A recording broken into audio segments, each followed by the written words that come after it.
So ayan, gumawa tayo ng murkon. So ngayon, lutuin na natin itong murkon. Tingnan nyo. So ayan ang ating murkon na bilot na natin. Meron yung chorizo, pickles, carrots, itlog at keso. So dito nagpainit na tayo ng mantika. At piprito na natin ang ating murkon. Ayan.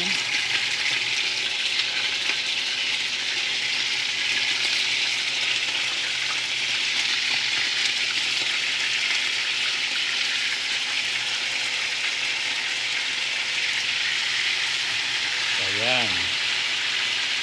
So ayan, kapag natinto na, pwede na natin balik sa rin.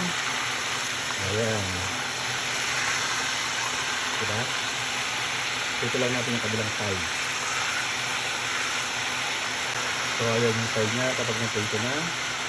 So ayan, pag naprito na, lumalabas na yung cheese. Luto na yan. Ilagay na natin dito sa ating tray. Okay? Ayan. So ayan na ang ating murkon. Naprito na natin.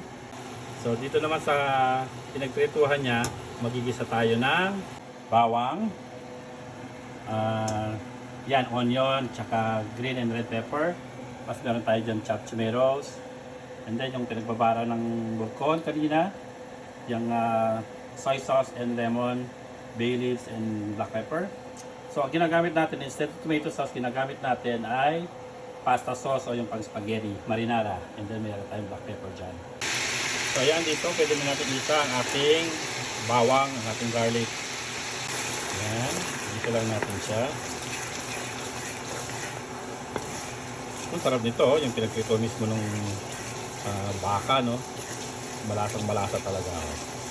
Ngayon, lagyan na natin ang ating sibuyas, onion, and red and green pepper. Igisa lang igisa lang din natin yan.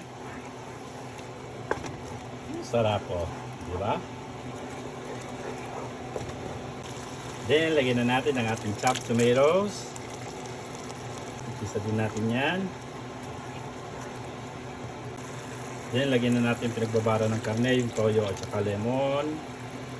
Ayan lang natin siyang kumulo at medyo ma-reduce yung sabaw niya. Lagyan natin ng konting patis, paminta. Ayan, pag na-reduce na yung sabaw niya, pwede na natin ilagay ang ating marinara sauce o spaghetti sauce. Ayan, haluin natin mabuti. Sarap nito, grabe. Ayan, pag medyo malapot na yung ating sarsa, pwede na natin hinaan ng apoy. And then, ibabalik na natin ang ating piniripong murkon.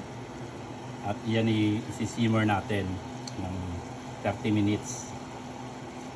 Ayan. Diba? Ay, ang sarap niya, no? Pasok na pasok ang lasa niyan. Tek. Ang sarap. Diba? Ito ay minsan hinahanda lang sa piyesta. Hindi ito pang araw-araw na pagkain. Saka hindi ito gaanong sineserve sa mga restaurant kasi nga matrabaho. Ayan. So ayan, tapan natin nga na para ma-simmer. So ayan na, luto na ang ating murkon. Bukas, pakita ko lang sa inyo kung paano natin i-present yan, ihiwain, lalagyan ng sauce. Pag nahiwa na. Diba? So ayan, then nakatapos na naman tayo ng isang potahe, ang beef murkon. Diba? Bang sarap niyan. Fiesta na!